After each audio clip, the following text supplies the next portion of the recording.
All right, let's talk about something huge that's happening to a tool pretty much all of us use every single day. Google Search.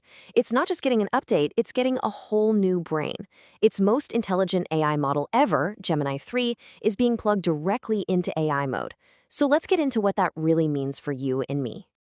And this quote right here says it all. This is not some small behind-the-scenes test. We're talking about Google putting its brand new top-of-the-line AI into its most important product right from the get-go.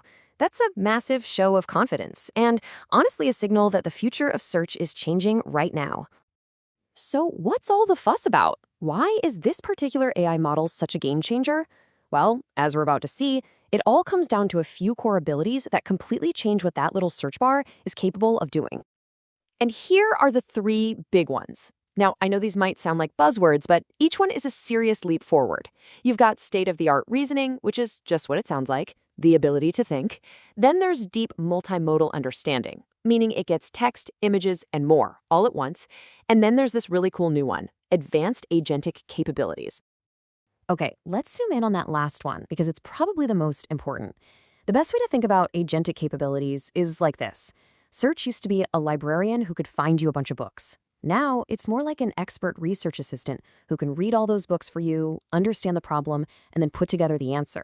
It takes action. And here's what that looks like in a real world. This isn't for simple stuff like asking for the weather. We're talking about being able to ask Search to, say, explain a super complex scientific concept, or even write the code for an interactive chart, and it'll just do it. That's where this new power really starts to show. Okay, so that's all the cool tech working under the hood. But what does it actually feel like for you when you go to google.com? How is the page you see going to be any different? This, right here, is the night and day difference.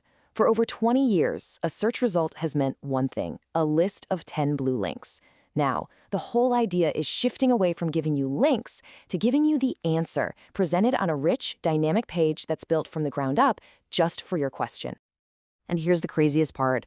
This isn't just some new template. The entire page, every single piece of it, is created by Gemini from scratch, in that moment just for you. Every single search gets its own custom-built response. It's a total move away from that old one-size-fits-all list of links. So how in the world does Google actually pull this off? Well, it all comes down to a much smarter way of understanding what you're actually asking. It really starts with Gemini's ability to reason. You ask a complicated question, and the first thing the model does is break it down into smaller, logical pieces.